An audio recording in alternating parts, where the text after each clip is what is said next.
The air that week didn't just feel dry, it felt angry. Every blade of grass cracked like glass underfoot, and the sky itself seemed brittle enough to shatter. I'd lived through drought seasons before back when I was a firefighter, but this one was different. The county had issued a level 5 fire ban, no campfires, no grills, not even a spark allowed. And yet somehow, the homeowners association thought they knew better. They called it maintenance burning. I called it suicide with gasoline. My wheat field, the one I'd spent the last 10 months nurturing, was supposed to be ready for harvest that week. Instead, I watched it turn into a wall of flame set by the same people who fined me for having non-compliant soil color. They thought they could control the fire. They couldn't, because when the wind finally turned, it didn't blow my way, it blew straight toward their homes. Before we dive in, tell me where you're watching from and what time it is in your area. I love seeing how far these HOA stories travel. And if you enjoy seeing karma deliver itself, hit that subscribe button. You won't believe how this one ends. They say a wheat field breathes when it's ready, each stalk rising and falling like a chest asleep. That week, my field was breathing in slow golden waves. 10 months of work had ripened into an ocean, the color of bottled sunlight, each head heavy bowing politely, as if to say, any day now. I know that look. I know that hush. It's the kind of silence you only get right before the combine sings. I'm Scott Morris, 54, retired firefighter turned small farmer by choice, stubborn by nature. I don't drink much, but when I do, it's usually black coffee on a tailgate at dawn, counting the beats between wind gusts and telling the sky what I want from it like it might listen. My world is uncomplicated, rows straight, irrigation lines, tight equipment maintained, records tidy, and for most of the year, people leave me alone. People accept the Cedar Ridge HOA that sprouted right up against my fence like a bad rash. They weren't always there. The land used to taper into a scrubby wash, and past that, a farmhouse that leaned like it was tired of its own weight. Then developers paved the wash, poured foundations, and named the place Cedar Ridge, even though the only cedar in the zip code is a plastic Christmas tree at the hardware store. The HOA came bundled with the stucco rules, fines, newsletters that read like sermons. Somewhere along the line, they elected Savannah Clark as president, a woman who smiles like a photograph and talks like a podium. I meet a lot of personalities in my head when I mend fences. Hers is the kind that leaves splinters. On Monday, a white SUV rolled up to my fence and parked half on half off the gravel I paid for. 2 women in identical polo shirts, logo over the heart like a badge, stepped out with clipboards. One of them, a stick of cherry lipstick in impatience, took a picture of my windbreak and frowned at the screen like the trees had insulted her. I walked over, lifted my hat, and said what farmers say when we're trying to be polite. Morning. The taller one turned out to be Monica Hale, HOA treasurer, pointed her phone toward the wheat and declared height variance. Wheat grows, I said. It's famous for it. It's over the fence line and creates visual clutter for adjacent properties, she replied as if reading a grocery list.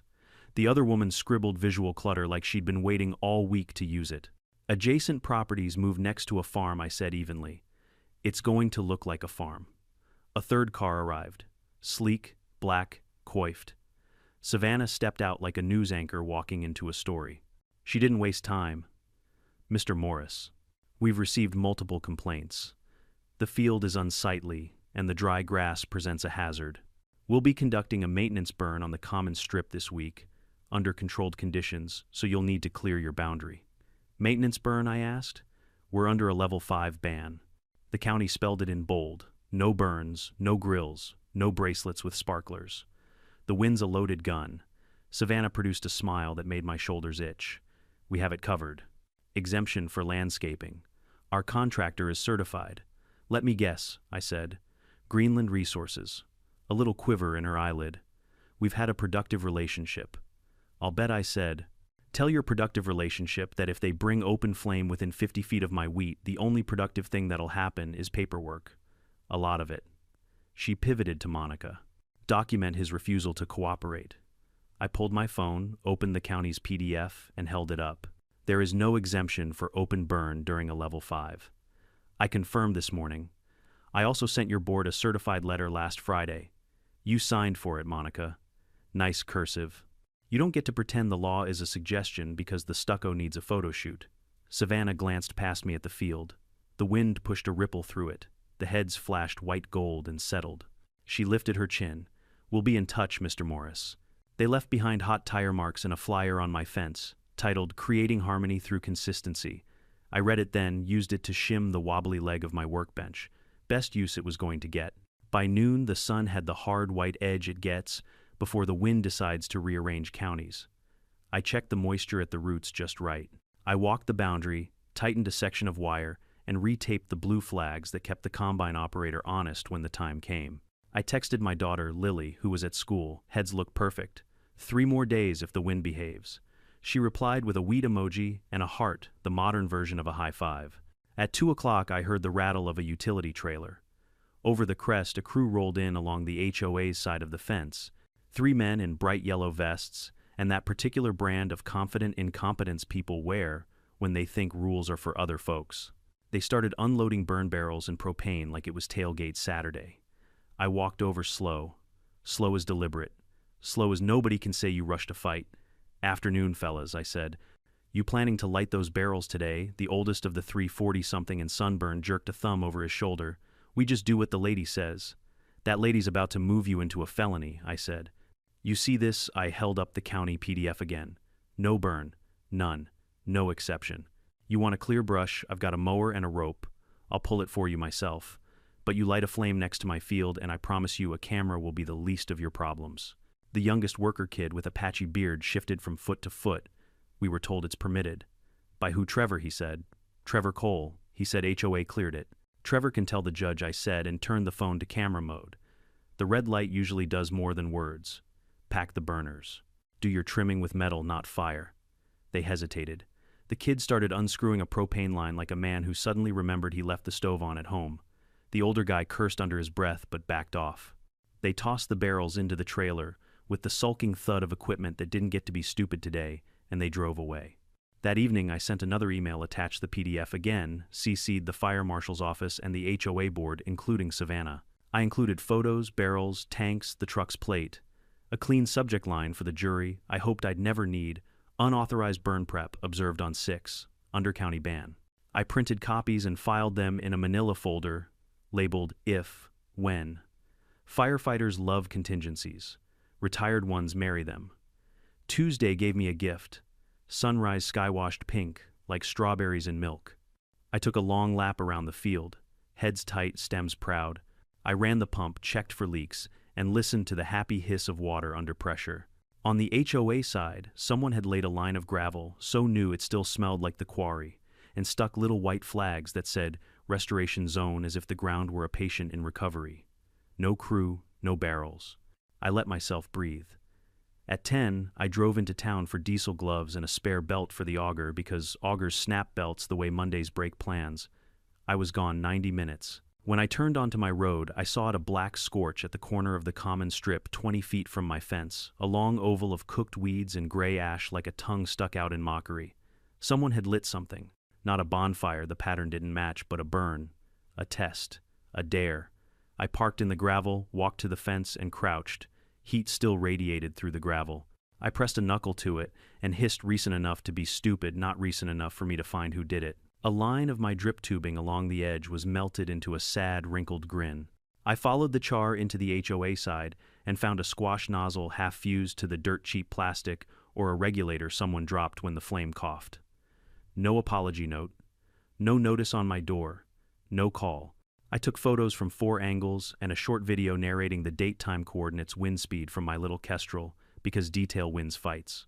Then I called the number on the last violation notice the HOA had taped to my fence, the one about non-compliant soil color. It rang 6 times and dumped me to a voicemail that sounded like it had given up years ago. Savannah didn't answer her cell either. I left a message, "Even calm, Miss Clark. This is Scott Morris. Someone conducted open burn adjacent to my field within the last 2 hours. We're under a level 5. I've documented it and notified the county. Do not light anything again." I hung up and stared at the wheat. The wind stroked it like a cat testing a human's patience. I thought about all the small ways people justify big mistakes. It's cheaper, it's faster, we've always done it, no one will know. Fire doesn't negotiate with any of that. Fire doesn't care if the spreadsheet says you saved 30%. Fire cares about fuel and wind, and both were plentiful. When Lily got home, she found me rewrapping the melted line. She leaned on the gate, trying to read the weather in my face. "Bad, stupid," I said. "Which is worse? Stupid spreads. We should call the sheriff, she said. I already called the county, I answered. If I call the sheriff, the board prints a letter about harassment and hostile neighbors. Paper likes paper. We'll give them more paper. She shook her head. I hate that you have to play chess with people who can't read a weather map. I don't mind chess, I said. I mind people who think the king is a mirror. Night came with a smell I didn't like, hot weeds and plastic that had been too close to a flame. I laid out my turnout bag by the door anyway, goggles, N95 gloves, bandana, a coil of rope, one of my old fire shelters I keep because I am sentimental about the dumbest things. I checked the pump again and ran a test. Pressure was lower than I wanted. The shared line from the county road had been throttled for conservation. I made a note to pull from the holding tank if it came to it. Before bed, I stood by the fence and listened. You can hear trouble a mile away if you let yourself. I didn't hear anything except a dog bark and the hiss of water through PVC and a far-off freeway laying down its endless ribbon of regret. My field breathed. My field waited. I went inside, set my phone face up on the kitchen table, and left the manila folder next to it. On the cover, I wrote 2 words in black marker. If. When. I underlined when. Out the window, a porch light blinked on in Cedar Ridge like a warning or a wink. I couldn't tell. Maybe both. The air had that prickly feeling, the kind that makes the hairs on your arms stand up like the world's antenna is catching a station you don't want to hear. If tomorrow behaved, I'd be in the field at sunrise walking the first test strip with the combine. If tomorrow didn't, well, I'd been in rooms with worse odds than weather and won. But weather isn't a courtroom. Weather doesn't care about your exhibits. Weather, like fire, like arrogance, does exactly what it wants until something stronger tells it no. I switched off the light and told myself it would be fine. I didn't believe myself. Morning arrived without color, the kind of gray dawn that feels like a bruise spreading across the sky. I was up before the sun boots already crunching the gravel when the first light crawled over the ridge. The field looked fine at a distance, still gold, still proud, but the air told a different story. You can smell old smoke long after the flames die. It lingers like a lie that thinks it got away with something. I followed the fence line to where the scorch marks had been the day before. The ash was cooler now, but the ground still held that sickly sweet chemical scent, propane, and melted plastic. Whoever had torched it hadn't even bothered to rake the evidence. They just left it there like I wouldn't notice 20 feet of black in a sea of gold. Arrogance makes people sloppy. I crouched and brushed my fingers over the soil. Fine gray powder drifted off my gloves, caught the wind, and disappeared into the morning haze. There's a moment when anger turns into something sharper focus. That's where I was. I took more photos, set a marker flag, and began measuring distance from the ignition line to my property. 14 feet, 8 inches. Close enough that one gust could have turned it into a tragedy. I filed that number away. When I got back to the house, there was a voicemail blinking on my phone. Mr. Morris, this is Monica Hale from Cedar Ridge. We've received notice of your concerns. Please be aware the HOA is conducting authorized vegetation management to protect the community. Any claims of damage will need to be submitted formally. Her tone was the exact mix of smug and rehearsed I'd come to expect. Authorized. Protect the community. Code words for we did what we wanted and dare you to prove otherwise.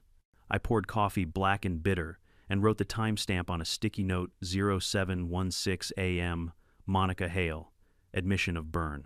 Then I forwarded the voicemail to my email so it would live somewhere safe. The trick to fighting bureaucrats is to beat them at their own religion paper. By mid-morning, the wind had changed again. Small gusts rolled in from the south, carrying dry warmth that scraped against the throat. The weather app said humidity was down to 9%. The fire department had upgraded the warning from high to extreme. I couldn't help thinking that if Savannah had half the sense God gave a cactus, she'd have called her contractors off weeks ago. Around 11, my neighbor Pete Hanlon pulled up in his truck. Pete's one of those quiet guys who sees everything but says little. Retired mechanic, lives 3 parcels west. He leaned out his window, thumb hooked on the steering wheel. Morning, Scott. You see what they're doing behind the tennis courts? No, but I've got a bad guess, I said. They've got that same landscaping crew out there. Saw barrels again, and one of them was smoking. I sighed. They just can't help themselves. Pete nodded. My cousin works for the county. He says there's no permits on record for Cedar Ridge. Not one. That was all I needed to hear.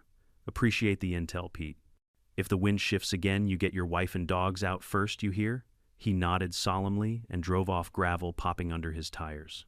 I went inside and pulled out my if, when folder. The thing was starting to look like a legal textbook. Inside were every photo, video, and certified mail receipt from the past 3 weeks. I made a new section labeled Witnesses and wrote Pete's name. Then I printed the transcript of Monica's voicemail and stapled it to the top. Organization was half the battle. The other half was patience, waiting for the other side to make the one mistake that couldn't be undone. I didn't have to wait long. That afternoon, a small white drone buzzed overhead. It wasn't mine. I keep mine grounded during high wind. I tracked it until it hovered over the HOA side about 30 yards up.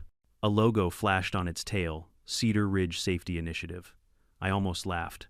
They were filming their fire prevention project, probably to brag on social media about how proactive they were. I grabbed my camera and recorded their recording. Always record the recorders, that's another rule from my firefighter days. By 4 o'clock, the air was a furnace. The temperature had cracked 103, the kind of heat that hums. I stood on my porch, squinting at the horizon when I saw the flicker. Not flame, not yet, just movement. Heat shimmer, bending light wrong. Then I saw the workers again. 3 of them, this time, same truck, same vests.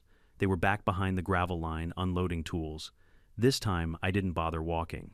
I grabbed my phone, zoomed in, and started filming from the fence. The leader, older guy, gray at the temples, tilted a propane torch toward the ground. I saw the flash, a brief tongue of fire, then another. My voice was steady as I narrated. Time 16:37. Date August 17th. Unauthorized burn under County Level 5 ban. HOA contractor igniting flame within 20 feet of private agricultural property. They burned for maybe 2 minutes before one of them looked up and spotted me. The torch dropped fast. They scattered like pigeons, kicking dirt over the smoldering line, but the camera had already caught it. I sent the footage straight to the county fire marshal's office, subject line: ongoing HOA violations, Cedar Ridge. Within minutes, I had an automated confirmation email. At least someone's computer was paying attention. I walked the field again that evening. The shadows stretched long, thin as worry. My wheat was almost ready, the heads tight, bending low under the promise of yield. A week more, and I'd be harvesting. A week more, and all of this would have been behind me. But peace has a way of attracting people who can't stand to see it. I sat on the back porch, sharpening a sickle I hardly used anymore. The sound of steel against stone is calming if you've lived through sirens.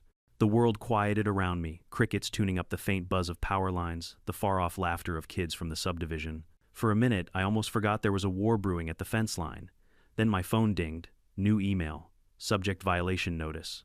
Property code 4.12. From Cedar Ridge, HOA, Mr. Morris. Our records indicate that your property contains overgrown and combustible vegetation in violation of community safety standards. Please address this issue within 48 hours to avoid fines or escalation. Cedar Ridge HOA Safety Committee. I read it twice, then laughed loud enough to scare a crow off the roof. They burned my property and now they were fining me for it. I hit reply. Dear Savannah, thank you for the notice. I'll be sure to include it in my official complaint to the county, which now includes photographic evidence of your contractors violating the fire ban within sight of your so-called safety committee. Sleep well. Scott Morris. I didn't expect a response. Bullies prefer monologues. That night, Lily sat across from me at dinner, pushing pasta around her plate.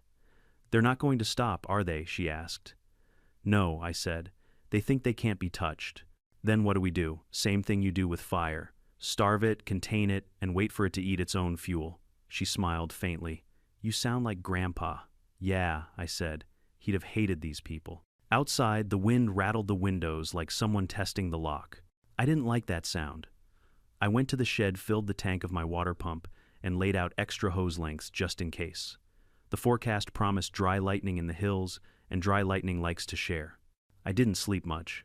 Around midnight, I heard engines on the HOA side, small ones like generators.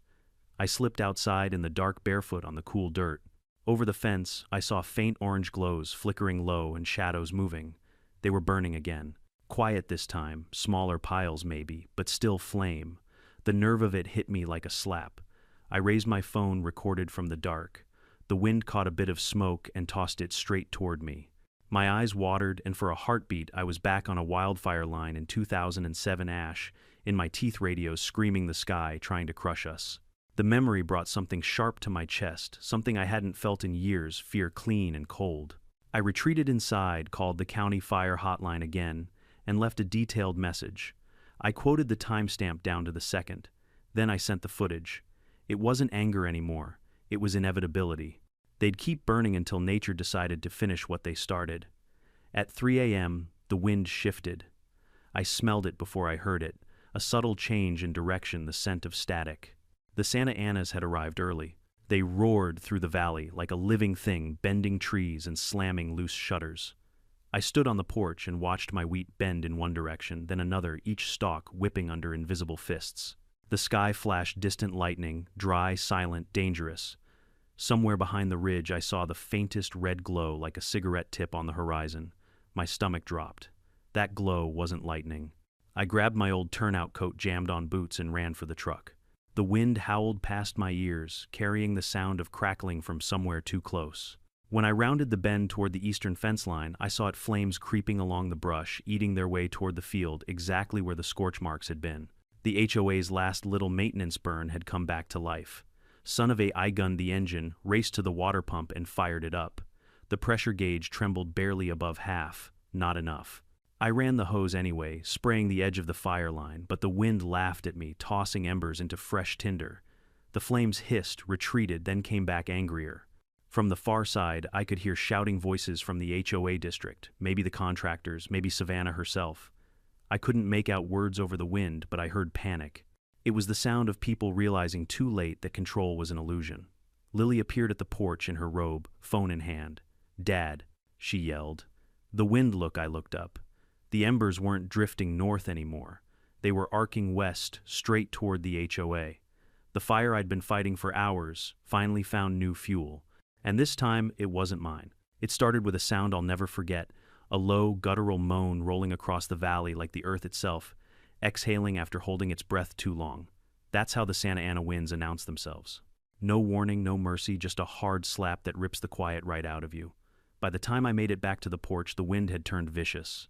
My wheat field bowed in waves under its force, like a sea of terrified dancers trying to escape the flame line advancing behind them. From the ridge, I could see it clearly now, a long shimmering wall of orange devouring the slope behind the HOA's maintenance area. The fire was alive, snapping, snarling, moving fast. Every gust pulled it forward 10, 20 yards at a time. I'd been through firestorms before, but this was different. This wasn't a random lightning strike or a spark from some drunk camper. This was man-made arrogance being answered by physics, and the fire had just found its revenge. "Dad," Lily shouted from the porch. The fire's at the fence. I sprinted back toward the pump, praying the water pressure had built up. The gauge still hovered low, but it was all I had. I yanked the hose, aimed at the fence line, and opened the valve. A thin jet sputtered out hardly enough to wet the dust, let alone fight a fire. I swore under my breath, then turned toward the field. Flames licked the base of the wheat, now feeding hungrily on dry stalks. They spread faster than a man can curse, 5 feet, 10 feet, 15. The wind howled louder.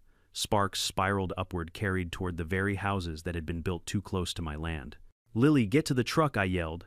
"I'm not leaving you now." She hesitated for half a heartbeat, then ran. I could hear her shouting into the phone, 911, I hoped, but even that felt like shouting into a storm that didn't care. I grabbed a shovel and started digging, creating a break trench where the wheat met the burned grass. It was a hopeless gesture, but I needed something to do, anything to slow it. Sweat poured down my neck, stinging my eyes. My lungs filled with smoke. The wind shifted again, blowing hot ash straight into my face. And then, like some cruel joke, my phone buzzed in my pocket. I ignored it at first, but it kept vibrating. When I finally looked, the caller ID made me laugh. Cedar Ridge HOA office. I almost didn't answer, but some dark curiosity won. "Scott Morris," I rasped. A frantic voice crackled over the wind. "Mr. Morris, this is Savannah Clark. There's a fire spreading from your field. The entire ridges." I cut her off. "You mean your burn pile? The one I told you not to light?" she stammered. "We were trying to control it." "Control," I barked, coughing. "Savannah, the only thing you control now is which way you run." I hung up before she could answer. The phone buzzed again seconds later, but I didn't bother. Behind me, the fire had already breached the trench. I backed away, pulling my coat over my mouth. The field was lost. No point pretending otherwise. All I could do was make sure it didn't reach the house. I ran the hose along the porch and soaked the siding, the deck, the grass. The pump groaned in protest. The air was a blur of sparks and dust, a storm of light and fury. Somewhere behind the roar, I could hear the wail of sirens, still far too far.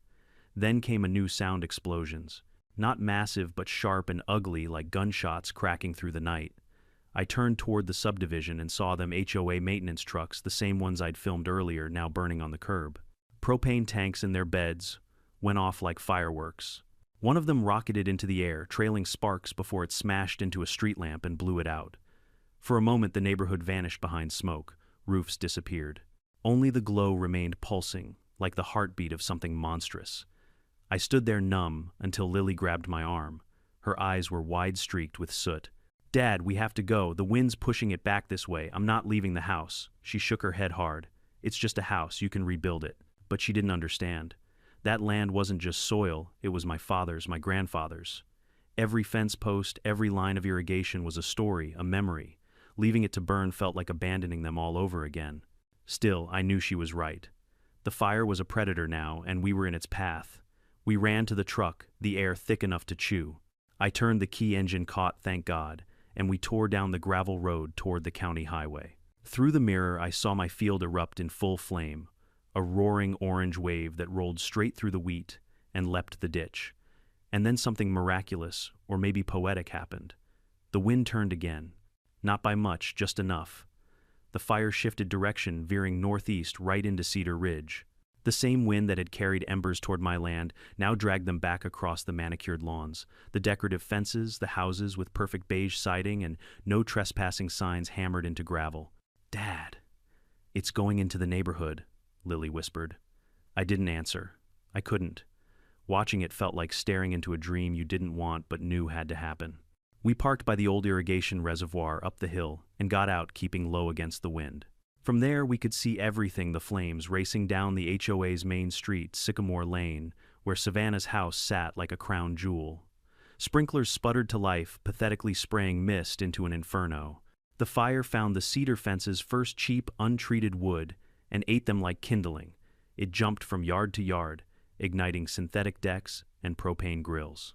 One spark landed on a row of SUVs, and within minutes the entire cul-de-sac was a river of fire. I could see silhouettes of people running, some dragging hoses, others clutching pets or boxes. A few cars tried to flee headlights, cutting through smoke, but visibility was gone. The fire had become a moving wall, alive and furious. Savannah herself appeared at one point, recognizable even from a distance by her red blazer, now half torn, half glowing in the light. She was yelling at someone, waving her arms, trying to coordinate as if HOA bylaws could order the fire to comply. But the flames didn't care about her authority. They swallowed her perfect landscaping, her ornamental fountain, her entire illusion of control. I watched as the clubhouse roof caved in sparks, shooting skyward like fireworks on the 4th of July. For a long moment, all I felt was silence inside. Not triumph, not revenge, just silence. Lily touched my hand gently. "Are you okay?" I nodded slowly. "I warned them, Lil. I did everything right. I filed the papers, made the calls, sent the letters. They didn't listen. They never do," she said softly. Down below, the fire engines finally arrived, sirens howling through smoke. Crews jumped out, dragging hoses, shouting commands. Water hissed against the blaze, but most of it turned to steam before it hit the flames. The wind was too strong, the heat too fierce. I saw one firefighter stumble near a hydrant and recognized the shape of his helmet, the same design I'd worn 20 years ago. For a heartbeat, I almost ran down to help, but Lily stopped me. "Dad, you've done enough." She was right again. We stayed there until the horizon started to dim. The sky, once orange, faded into a sick gray blue. The fire began to lose its fury, eating what fuel it had left. What used to be Cedar Ridge was now a sprawl of blackened outlines. Only chimneys remained pointing upward like accusations. When the last flare died, the valley went utterly still. No wind, no sound, just the smell, the thick, choking reminder of what pride costs. Lily leaned her head on my shoulder. "It's over," she whispered. "Not yet," I said. "They'll still try to blame us." She looked up. "But you have proof." "Proof doesn't always matter," I said quietly. "But this time, maybe it will." As we drove back toward the house, the first droplets of rain began to fall, tiny, warm, almost apologetic. The storm that could have saved everything came too late, as it always does. It hissed against the cooling ashes, little puffs of steam rising where drops met ruin. When we pulled into the driveway, the front yard was coated in soot, but the house stood. The pump still ran stubborn as its owner. The air smelled of smoke and metal, and something faintly sweet, the strange perfume of burned wheat. Lily stepped out and stared toward the ridge, where faint lights from the fire crews blinked through the mist. "Do you think they'll rebuild?" she asked. "Some will," I said. "Some shouldn't." She looked at me confused. "What about Savannah?" I exhaled slowly.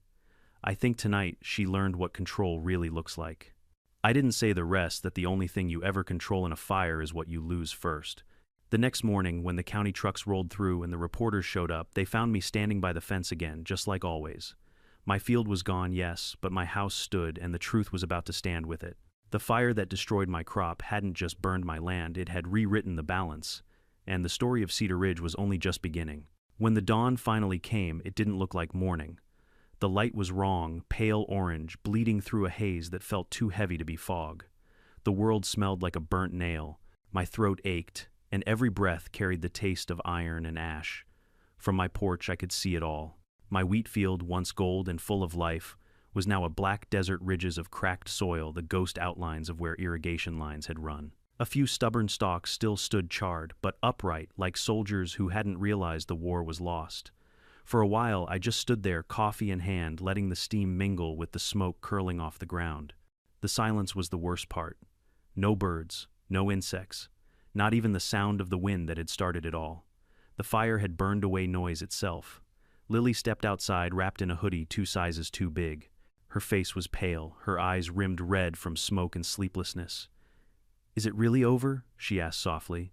"For us, maybe," I said. "Not for them." I nodded toward the ridge where the HOA subdivision had been. A column of gray smoke still rose from that direction, twisting lazily into the brightening sky. Every now and then, the wind would carry faint voices, firefighters shouting, engines revving, someone crying. The radio on the porch crackled with local news. The Cedar Ridge community suffered extensive damage overnight, as strong winds reignited embers from a previous controlled burn. Preliminary reports suggest the original fire began on HOA-maintained property. Multiple homes are confirmed destroyed. I turned it off. I didn't need to hear the rest. I'd lived it. Around 8, a white pickup pulled up the driveway. Logan Pierce climbed out, same old worn jeans, clipboard under one arm, camera around his neck.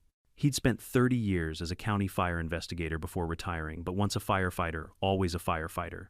"Jesus, Scott," he muttered as he looked over the field. "It's like a damn war zone."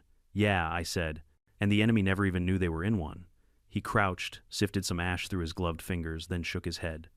"Burn pattern's clear. It started over that fence line, no question.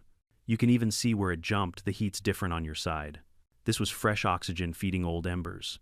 "I told them it would happen," I said quietly. "You told everyone," he replied, "and I'm going to make sure the county knows that." He took photos for a good half hour, marking ignition points and direction of spread. When he finished, he pulled a folded form from his back pocket and handed it to me. "Official witness statement," he said.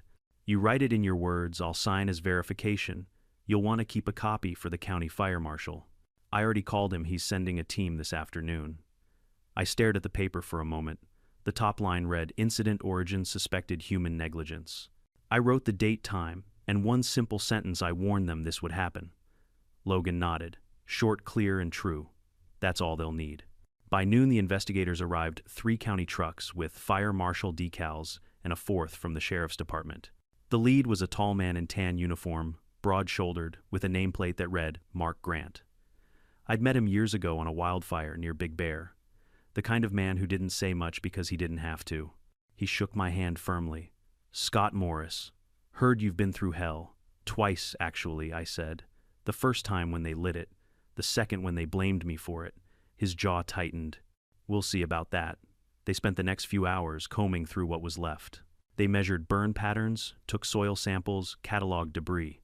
When they reached the HOA side of the fence, they found what I'd expected: melted propane caps, half-burned barrels, and a line of fuel stains leading back toward the maintenance lot. One of the deputies whistled. "Looks like someone poured gas to make it start faster." Mark crouched beside the stains and sniffed. "Accelerant, no question." He looked back at me. "You said you warned them multiple times. Emails, certified mail, voicemails. I even sent drone photos." "Good," he said. "Keep all that ready. We'll need it." Just then, a car pulled up fast, the kind of speed guilt travels at. Out stepped Savannah Clark, still in that same red blazer, though it was stained with soot now.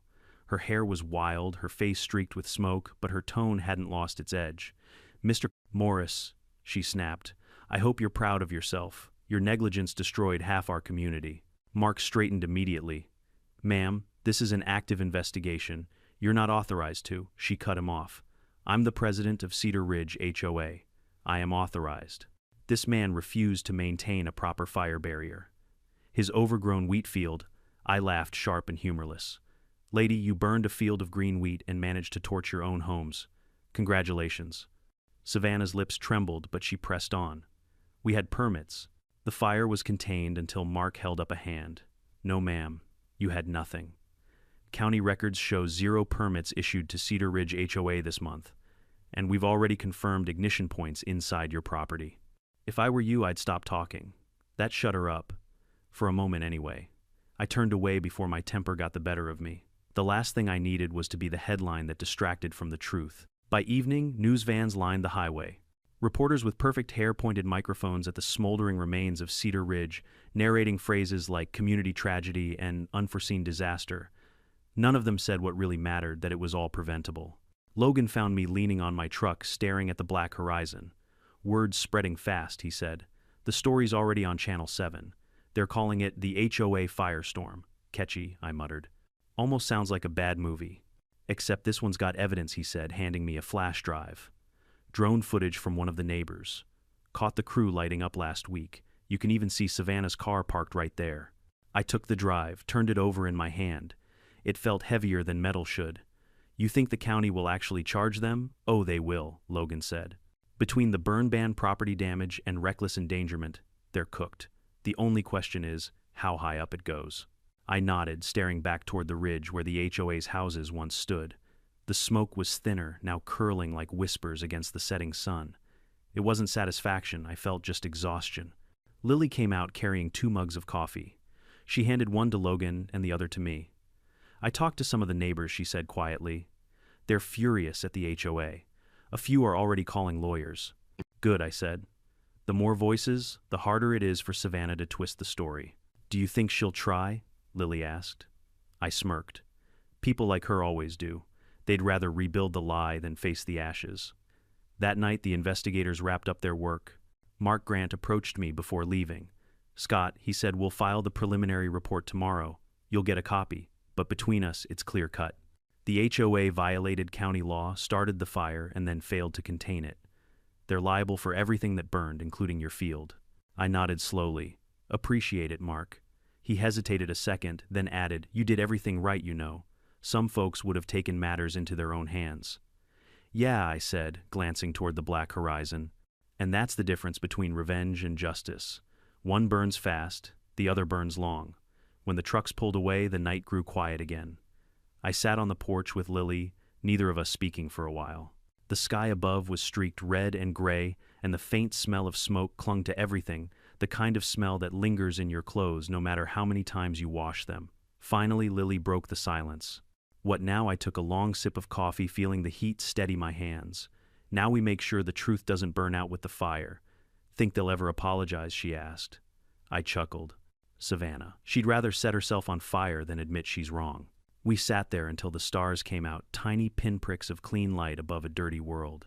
I thought about my father and how he used to say every fire has 2 sides, the one that destroys and the one that clears the way for something new. Maybe he was right. Maybe the land, like people, sometimes needed to burn before it could grow again. As the last of the smoke faded into the night, I looked out over the blackened field and whispered, "You'll grow back, stronger this time." Behind me, the phone buzzed. A new message from an unknown number. Subject: legal notice pending. Sender: Cedar Ridge HOA Legal Counsel. I smiled. The war wasn't over yet, but for the first time I knew which side the wind was on. By the next morning, Cedar Ridge was swarming with uniforms, clipboards, and cameras. County fire marshals in yellow vests walked every inch of the burned perimeter, marking ignition points with red flags that looked almost cheerful against the black ash. Deputies from the sheriff's office stood at the cul-de-sacs, keeping curious residents back behind tape. Every few minutes, a drone hummed overhead, scanning the wreckage from above. From my side of the fence, I watched it all unfold, like a man studying a battlefield he hadn't meant to win. The news vans had multiplied overnight. They lined the street like vultures, logos from KCN News, Fox 13, even Channel 8 Sacramento, all broadcasting the same looping footage: Burned houses, melted cars, and my name scrolling across the bottom of the screen, in white letters. Local. Farmer claims HOA ignored fire ban before blaze. Lily brought me a print copy of the Maple County Chronicle, still smelling of fresh ink. The headline hit me like a hammer. Cedar Ridge HOA, under investigation, after unauthorized burn triggers wildfire. Underneath it, a photo showed the ruins of Savannah Clark's prized house chimney, still standing, her once white Tesla melted into an unrecognizable puddle of aluminum and glass. I traced the edge of the picture with my finger. Justice didn't always come fast, but sometimes when the wind was right, it came hard. At 9 sharp, Mark Grant from the fire marshal's office pulled up again, this time with 2 investigators and a county records officer. He waved from the truck. "Morning, Scott. You got a minute?" "Always do," I said, stepping off the porch. He handed me a thick folder. "We finished the preliminary analysis. Wanted you to see it first." I opened it carefully. Inside were photos of burn progression, ignition mapping, and a 1-page summary stamped confidential in bold red. Primary cause: open flame ignition, originating within HOA-maintained property along east boundary line. Secondary acceleration due to unapproved use of propane and diesel accelerants. Violation of County Ordinance 142.6, burn ban enforcement. Responsible entity: Cedar Ridge Homeowners Association, represented by President Savannah Clark. I exhaled. "That's it then," Mark nodded. "It's enough to trigger civil and potentially criminal charges. The county attorney's already reviewing, and they know I filed the warnings." "Oh, they know. Your email chain's attached as Exhibit A," he smirked. "You document like a lawyer, Scott. Most folks just yell and hope someone listens." I chuckled. "Fire taught me 2 things. Respect for rules and the patience to let stupidity burn itself out." He grinned. "You're about to see both pay off."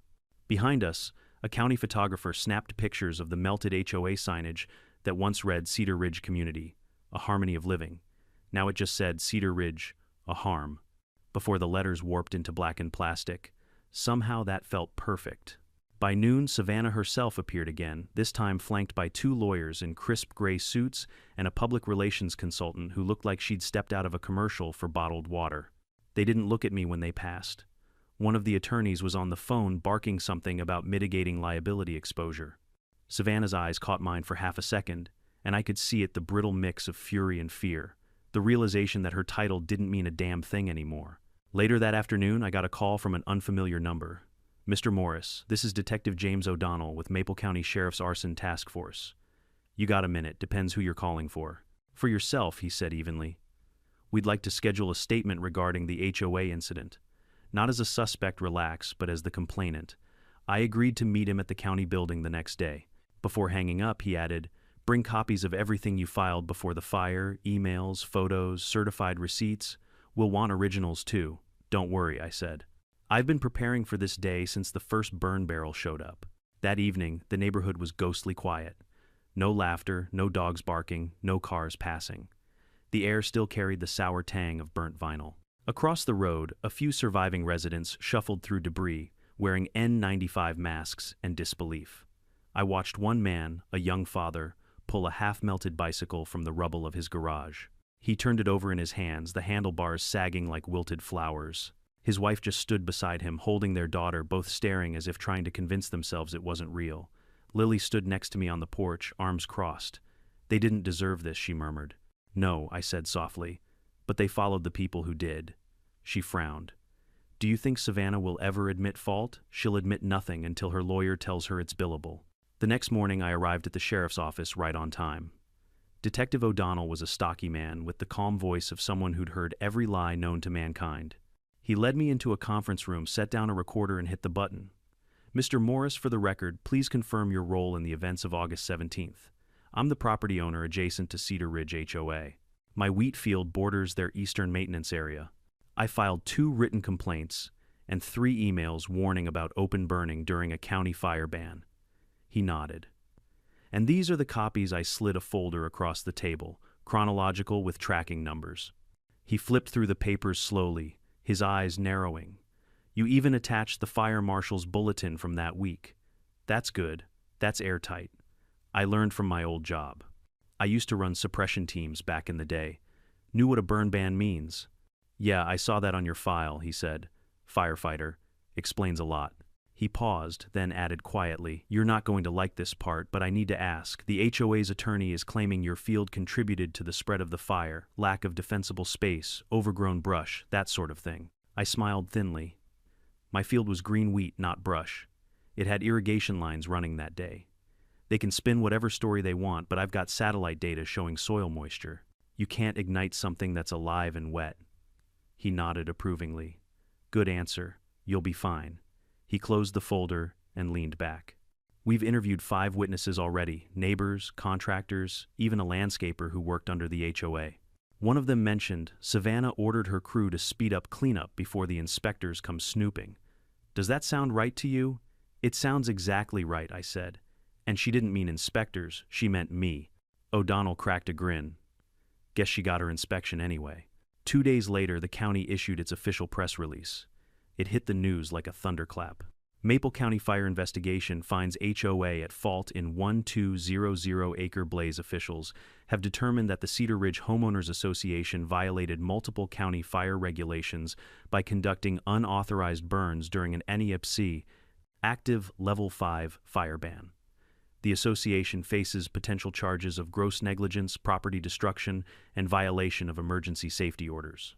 The statement included a quote from Fire Marshal Grant. "This incident was entirely preventable. Multiple documented warnings were ignored. The fire did not start by chance, it started by choice." That one line replayed on every local channel for days. Within 24 hours, Savannah's lawyers tried damage control. They released their own statement, claiming a misunderstanding of procedural authorization and insisting that no willful misconduct occurred. But the drone footage leaked that same night, courtesy of someone in the investigation team, and it told a very different story. You could see the crew laughing as they lit dry brush. You could see the barrels marked flammable. And you could see Savannah's red SUV parked 10 yards away. The internet did what it does best. By the next morning, hashtags like #HoFirestorm, #BurnBanKaren, and #JusticeForScott were trending regionally. I didn't ask for fame, but I wasn't about to waste it either. I sent the footage along with my full statement to every journalist who'd covered HOA abuse stories in the past year. If Cedar Ridge wanted to bury me under paperwork, I'd bury them under truth. 3 days after the report went public, a county summons arrived in my mailbox. Official notice that I'd been named as the primary witness in an upcoming civil suit, the County of Maple versus Cedar Ridge Homeowners Association. As I read the letter, Lily walked up, still holding her morning tea. "What's that?" "It's the next chapter," I said, folding the paper neatly. "The one where they finally get what's coming." That afternoon, I drove back up to the ridge. The land was quiet again, still scorched, but starting to show the faintest hints of green pushing through the soot. Nature never apologizes, but it always rebuilds. Down in the valley, Cedar Ridge looked like a painting someone had erased, the symmetry gone, the perfection burned away. For the first time in months, I didn't feel angry, just certain. Certain that whatever came next, I'd stand through it the same way my field would burned but unbroken. I turned back toward the truck and whispered to the empty air, "Savannah, you wanted control. Well, you're about to learn what it feels like to lose every inch of it." And as I drove home, the wind picked up again, but this time it felt clean. The day the county lawsuit went public, everything changed. It wasn't just the smell of smoke that lingered anymore, it was tension raw and sharp as barbed wire. Every local station replayed clips of the firestorm, the burning cul-de-sacs, the panicked HOA board members, the ash swirling like snow over million-dollar homes. The footage played on a loop until it became its own form of justice. For once, the headlines didn't twist the truth. HOA firestorm negligence, and cover-up exposed President Savannah Clark, under fire literally and legally. Hero farmer, documented warnings weeks before disaster. They called me a hero. I didn't feel like one. Heroes save things. I'd watched mine burn. Still, the public wanted a face for the story, and I was it. My phone didn't stop ringing. Reporters, lawyers, neighbors, even strangers offering donations to rebuild. But all I wanted was quiet. By midweek, Savannah Clark finally spoke. She stood in front of the charred remains of the HOA clubhouse, wearing a black dress and a face that had forgotten how to fake confidence. Cameras flashed. Her voice trembled only slightly as she read from her prepared statement. "Our hearts go out to the families affected by this tragic incident. We deeply regret the damage caused by this unforeseeable accident. The Cedar Ridge Homeowners Association acted with the best intentions and within our understanding of county safety procedures." That was as far as I got before turning off the TV. Unforeseeable accident. Best intentions. The same hollow phrases bureaucrats always used when they were cornered. Outside, the late summer sun beat down hard enough to make the air shimmer. I was mending a section of melted fence when a car pulled into the drive, a Silver County sedan, clean official, and carrying a man with purpose written all over his posture. He stepped out and extended a hand. "Mr. Morris Detective James O'Donnell, Arson Task Force. We met briefly last week." I wiped my hands and shook his. "You found something." He nodded. "More than something." We walked the fence line together, as he explained. The investigation had uncovered internal HOA communications, emails, meeting notes, even text messages. Turns out, Savannah and her vice president, a smug insurance adjuster named Darren Lowe, had pushed for the controlled burns to cut landscaping costs. They'd even bragged in one message about saving the HOA $10,000 a month on brush clearing. But the real smoking gun, he said, was a recording a 37-second voice memo recovered from a contractor's phone. He played it for me right there on the spot. "We'll light it up tonight while the wind's calm. Just keep it contained by the fence. If it gets close to Morris's property, we'll blame his overgrowth. He's always filming anyway, say he made it worse." Savannah's voice. Calm, deliberate, unmistakable. For a moment, all I could do was stare at the horizon. My hands clenched around the fence wire until it bit my palms. "She planned it," I whispered. "She did," O'Donnell said. "And now we have her voice admitting it." He slipped the phone back into his pocket. "The district attorney's office is preparing criminal charges. Negligent arson, property destruction, falsifying safety documents. This isn't just civil court anymore. It's criminal." "Good," I said quietly. "About damn time." Word spread faster than wildfire ever had. By the next day, every media outlet from Sacramento to San Diego was covering it. The internet dubbed Savannah the HOA pyromaniac. Memes flooded social media, one of her photoshopped as the Statue of Liberty, holding a flaming torch that said HOA permit. I didn't laugh. None of it brought my field back. Still, it was satisfying to watch the mighty crumble. Then came the unexpected letters from homeowners who'd once ignored me, even mocked me now, asking for forgiveness. "Scott, we should have listened. I'm sorry for doubting you. My house is gone, but I want to help you rebuild." Forgiveness is a strange thing. It can't grow in fresh soil. It needs ash, regret, and time. I didn't reply to most of them, but I kept the letters. Every apology was another seed planted in burned ground. 3 nights later, I was closing up the shed when I saw headlights pause at the end of the drive. A lone SUV idled there for a long moment before the door opened. Savannah. She stepped out slowly, eyes sunk in hair pulled back tight. No camera crew this time, no PR handler, just a woman whose empire had turned to smoke. She stood by the mailbox, arms crossed as if afraid to come closer. "I shouldn't be here," she said softly. "You're right," I said. "I just wanted you to know." She swallowed hard. "It wasn't supposed to go that far." I laughed bitterly. "Fire never stops where you want it to." Her eyes glistened, but her pride held steady. "I didn't mean for anyone to lose their homes." "No," I said. "You just meant to teach me a lesson. Make the troublesome farmer comply." She flinched at that, shoulders tightening. "You think I wanted this, I think you wanted control," I said. "You lit a match to prove you could. And you found out control burns both ways." For a long moment, the only sound between us was the hum of crickets. Finally, she whispered, "They're going to destroy me." I stared at her. "Savannah, you did that yourself." She turned away, walking back to her SUV without another word. The taillights faded down the road, red against the black horizon. Lily came out a minute later, arms folded. "Was that her?" "Yeah." "What did she want?" "Forgiveness, maybe." "Did you give it?" I stared at the dark road. "Not tonight." The next morning, my phone buzzed with another update from the county. The district attorney had filed formal charges against Savannah and 2 other HOA board members: reckless endangerment, destruction of private property, and conspiracy to falsify safety permits. Bail was set at $200, 000 each. For the first time since this nightmare began, I felt a sliver of peace. Not joy, not triumph, just balance. But peace is a fragile thing. That evening, a letter arrived in a plain white envelope, no return address, just my name typed neatly on the front. Inside was a single sheet of paper. "You're tearing this community apart. You've made enough enemies, Morris. Let it go before something else burns." No signature, no clue who sent it. Lily read it over my shoulder. "You think it's Savannah, could be one of her cronies," I said. "People who still think the HOA was some kind of religion. What are you going to do?" "Keep every threat," I said. "Every word. Paper's the only thing that doesn't lie." 2 days later, the public hearing began. The courthouse overflowed with reporters and residents. I sat in the front row beside my lawyer watching Savannah walk in wearing a beige suit and that same blank mask she'd always worn during HOA meetings. She avoided my eyes. The DA laid it out methodically, the illegal burns, the ignored warnings, the forged permit requests, the voice recording. Exhibit after exhibit hit the projector until there was nowhere left for her to hide. When the audio clip played in full, the room went dead silent. Even Savannah's lawyer dropped his pen. "We'll light it up tonight while the wind's calm." When it ended, the prosecutor simply said, "No further questions." Savannah didn't look at anyone. She just stared down at her manicured hands like they didn't belong to her anymore. Afterward, outside the courthouse, a reporter shoved a microphone toward me. "Mr. Morris, how does it feel seeing the people responsible face justice?" I paused, choosing my words carefully. "It doesn't feel good," I said. "It feels necessary."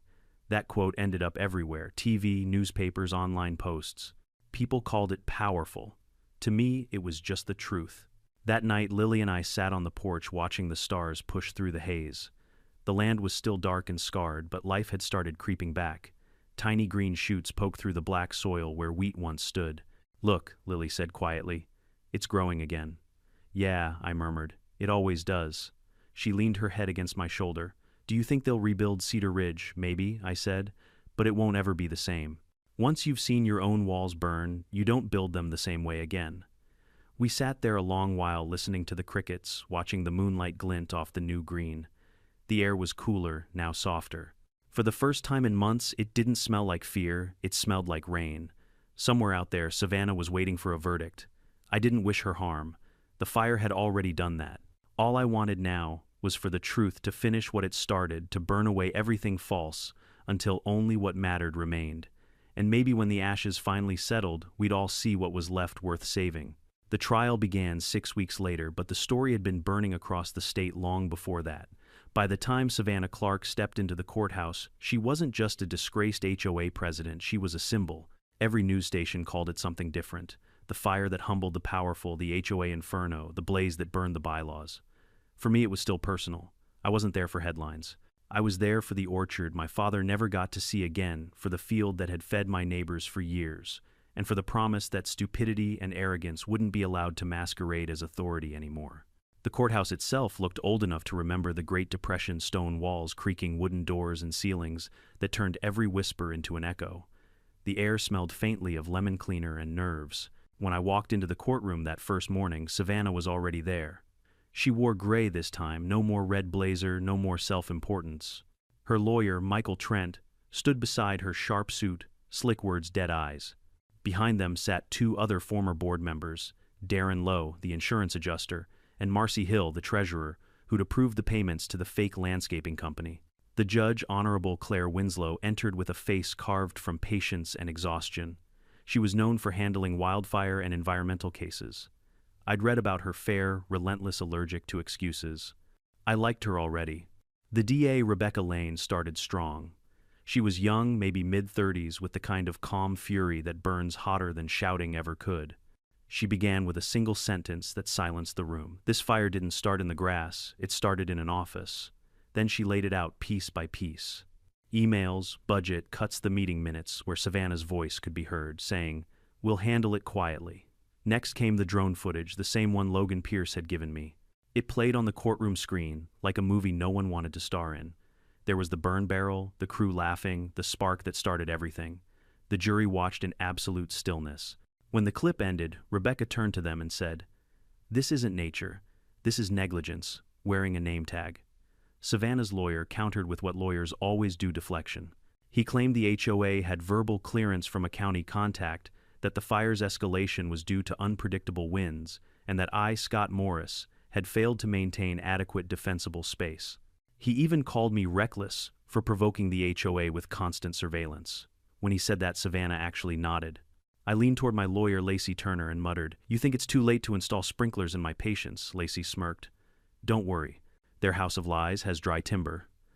Let them keep lighting matches." When my turn came to testify, the courtroom felt smaller. Every camera lens seemed to hold its breath. Lacey gave me a nod before I took the stand. "State your name for the record." "Scott Morris." "Occupation?" "Retired firefighter, farmer, father." "Tell the court." "Mr. Morris, what did you see in the days leading up to the fire?" I told them everything. The first scorch marks, the ignored warnings, the emails I'd sent, the voicemail from Monica Hale claiming an authorized maintenance burn. I explained the wind patterns, the moisture levels in my field, the way the flames jumped because of dry brush the HOA had refused to clear. Then Lacey played the voicemail Savannah had left that night, the one where she accused me of negligence while the fire was still spreading. The jury's faces hardened as they listened to her, words echo through the room. "Your field's on fire, Mr. Morris. You need to take responsibility." When it ended, Lacey asked, "How did that make you feel?" I paused, like watching someone crash your car, then hand you the bill. There was a faint chuckle from the back row, quickly silenced by the judge's gavel. Lacey smiled slightly. No further questions. Savannah's lawyer tried to shake me during cross-examination. "Mr. Morris, you admit your property contained flammable vegetation. Everything in this county contains flammable vegetation," I replied. "Even your briefcase if you get close enough to Savannah's torch." The courtroom erupted in laughter. The judge tapped her gavel once, but I caught the faintest twitch of amusement in her eyes. Trent scowled. "You think this is a joke?" "No," I said. "I think it's a tragedy pretending to be an HOA policy." By the time he sat down, his notes looked like confetti. The most damning testimony came 2 days later. The county investigator Mark Grant took the stand with the confidence of a man who had nothing left to prove. He presented chemical analysis reports showing traces of propane and diesel in the HOA's burn area, accelerants consistent with industrial landscaping equipment. Then came the recording, the one O'Donnell had played for me by the fence. The moment Savannah's voice filled the courtroom again, she visibly crumbled. "We'll light it up tonight while the wind's calm. Just keep it contained by the fence." You could have heard a pin drop after that. The judge turned to Savannah's lawyer. "Any objections?" Trent adjusted his tie. "No, Your Honor." For the first time, Savannah looked at me, not defiant, not angry, just hollow. I almost pitied her. Almost. By the third week, the defense had run out of oxygen. Every lie they'd built their case on had gone up in metaphorical smoke. The jury deliberated for less than 4 hours. When they returned, the foreman stood tall and steady. "We, the jury, find the defendants, Savannah Clark, Darren Lowe, and Marcy Hill, guilty on all counts." Savannah's jaw clenched. Marcy started crying. Darren stared straight ahead as if he still believed he'd wake up and find it was all a bad dream. Judge Winslow read the sentence without ceremony. For gross negligence, resulting in property destruction and violation of emergency safety orders, this court sentences each defendant to 2 years in county custody probation upon release and restitution to the affected property owners as determined by civil review. There was no cheering, no applause, just the quiet shuffle of justice being done. Outside, the cameras swarmed again. Reporters shouted, questions, microphones thrust in every direction. "Mr. Morris, do you feel vindicated? Do you forgive the HOA? What will you do now that you've won?" I stopped long enough to give them one answer. "I didn't win," I said. "We all just stopped losing." That line went viral within an hour. People called it poetic. I didn't mean it to be, it was just the truth. That night, back at the farm, the silence felt different. Not the heavy, suffocating silence of smoke and regret, but something lighter. Lily sat beside me on the porch, sipping tea. The moonlight washed over the field, blackened but alive in its own quiet way. "Does it feel over?" she asked. "Not yet," I said. "Justice isn't the same as peace." She nodded thoughtfully. "Do you think she'll ever change, Savannah? I stared out at the horizon where Cedar Ridge used to glow with porch lights and manicured perfection. Now it was just shadow and ruin. "People like Savannah don't change," I said. "They just fade until no one remembers what they were fighting for." Lily leaned against my shoulder. "And you? What'll you do now?" I smiled faintly. "Rebuild. But slower this time. Fireproof, maybe. And not just the buildings." She smiled, too, and for the first time in months, I heard her laugh soft and real. Above us, the night was clear. No haze, no smoke. Just stars, honest and distant, like reminders that everything eventually burns away except what truly matters. As I watched them flicker, I thought of my father's old words, "Fire reveals character." He was right.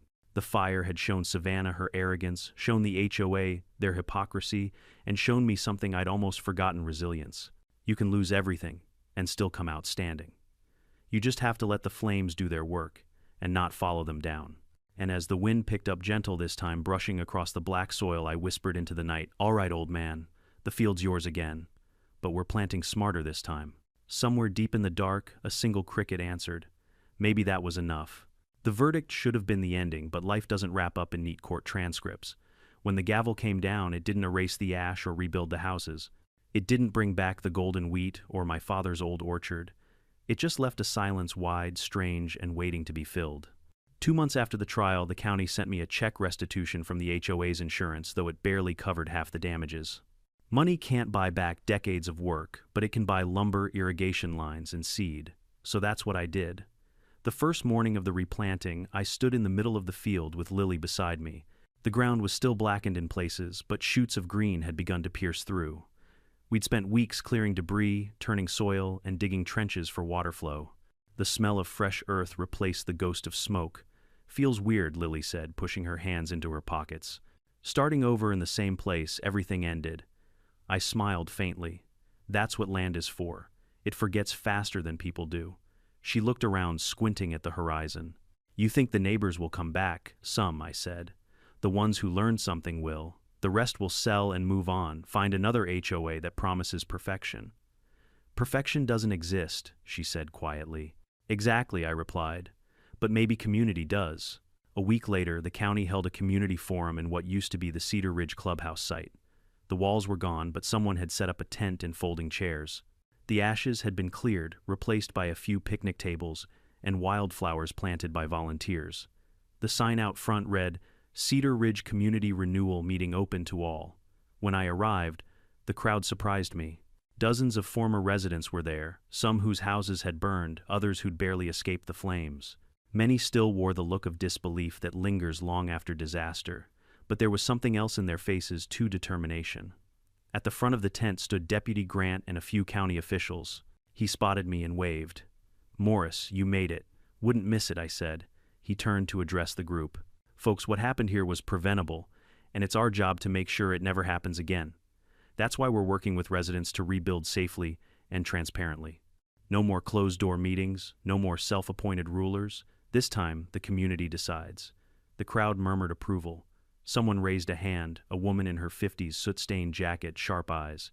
"Does that mean no more HOA?" Grant smiled. "That's up to you. But if you ask me, I'd say the last one already fired itself." Laughter rippled through the tent, the first genuine laughter I'd heard here in months. Then someone from the back shouted, "Let Scott speak." I froze. Heads turned toward me, and before I could refuse, Grant gestured to the mic. "Go on," he said quietly. "You've earned it." I stepped forward slowly, heart pounding. Public speaking had never been my thing. I preferred tools to microphones, but sometimes the truth deserves a voice. "I'm not a politician," I began, "and I sure as hell ain't a leader. I'm just a guy who spent 20 years fighting fires, and another 20 trying to keep one from starting. I did everything by the book. Filed reports, sent letters, raised alarms. But nobody listened until the smoke hit their porch." A few people nodded grimly. I don't say that to gloat. I say it because we keep building communities like we build fences, to separate, not protect. We let rules replace responsibility, and somewhere along the way we stopped being neighbors. I looked out across the crowd, faces tired but alive. When that fire came, it didn't care about bylaws or boundaries. It burned everything the same. But after it, I saw something worth saving: people, helping each other without fines, without threats, without needing permission. That's what community is supposed to look like. I paused, letting the silence settle. So if you're rebuilding, don't rebuild walls. Rebuild trust, rebuild common sense, rebuild something that can't burn. For a moment, no one spoke. Then the clapping started, soft at first, then stronger until it filled the space like wind through trees. I stepped back, a little embarrassed but relieved. Grant leaned over and whispered, "You ever run for office, I'll vote for you." I chuckled. "Not a chance. Paperwork catches fire too easy." In the months that followed, something incredible happened. Without an HOA breathing down their necks, people actually started working together. The empty lots that once held manicured lawns now sprouted vegetable gardens and fruit trees. The county helped install a shared water line, and local volunteers built fire breaks and irrigation ditches that would have made my father proud. Even the media came back this time for the right reasons. They called it the rebirth of Cedar Ridge. Lily helped organize a youth gardening program. She called it Ashes to Acres. Every Saturday, kids from nearby schools came to plant trees and learn about fire safety. I watched her teach them how to dig proper trenches, how to recognize dry soil, how to listen to the land. One afternoon, she caught me watching and said, "You're proud, aren't you?" I shrugged. "Maybe a little. You're teaching them something. Even the adults forgot respect." She smiled. "Well, someone had to." One day I got a letter from Savannah. Not an email, not a statement through lawyers, a real handwritten letter folded neatly inside an envelope. The return address was a correctional facility 2 counties over. I hesitated before opening it. Scott, I don't expect forgiveness. I just wanted to tell you I finally understand what you meant about control, about fire, about things that spread faster than you can stop them. I lost everything trying to keep power I never deserved. But I read about what you're doing now, about the rebuilding, the kids planting trees. I'm glad someone like you was there to fix what people like me broke. If you ever replant that wheat field, save 1 row for me not to own, just to remember. Savannah Clark. I read it twice, then folded it back carefully. I didn't forgive her, not fully. But for the first time, I believed she meant it. By autumn, the field had come alive again. Rows of young wheat stretched across the land, glimmering green and gold under the sun. Every time the wind blew, it rippled like water, the same wind that once carried fire, now carrying life. We held a small harvest celebration, nothing fancy, just neighbors, folding chairs, and music. Someone brought lemonade, someone else baked pies. The laughter was real this time, not forced by HOA, social events, or mandatory attendance. As the evening faded, Lily stood on a hay bale and raised her glass. To what fire tried to take and what we took back, the cheer that followed carried through the valley. I stood a little apart looking at the field. A year ago it had been a graveyard. Now it was breathing again. Logan Pierce wandered over, hands in his jacket pockets. You ever think you'd see it like this again? Didn't dare hope, I said. Guess hope's like fire too, all it needs is a spark. He grinned. Careful, coming from you, that's a loaded metaphor. Maybe I said, laughing softly. But it's true. When the last of the guests left and the stars began to prick through the sky, I walked to the center of the field. The air was cool, the wheat whispering like old friends. I knelt, scooped a handful of soil, and let it run through my fingers. The ground was soft again, forgiving. For the first time in a long while, I felt something that wasn't anger or grief. It was peace. Not the quiet kind, but the earned kind, the kind that grows out of ruin and sweat and stubbornness. I thought of my father, of the orchard he'd loved, of the lessons he'd drilled into me. Respect the land. Listen before you act. Fire's not evil, just impatient. He'd been right. Fire had taken everything from me, but it had also cleared the way for something better.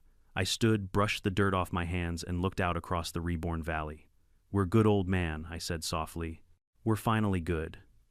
The breeze picked up, bending the wheat in slow rolling waves. For a second, it almost looked like the land nodded back. That night, before turning in, I wrote in my journal, something I hadn't done in years. Fire took our fences, but it gave us roots. We built walls to keep order, and they burned. We planted seeds to keep hope, and they grew. Maybe that's the difference between control and care. One owns, the other nurtures. I closed the book, set it on the table, and turned off the light. For the first time since the fire, I slept without dreams.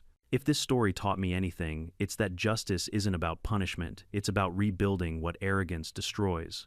The HOA burned my field trying to control nature, but nature reminded all of us who's really in charge. The lesson: don't let power make you forget your place in the world. Fire doesn't care about titles, and truth doesn't care about excuses. We all get burned eventually. What matters is what you grow from the ashes. If you've made it this far, tell me where you're watching from, and drop A in the comments if you believe karma always finds its way. Don't forget to subscribe. The next story might just start with a spark.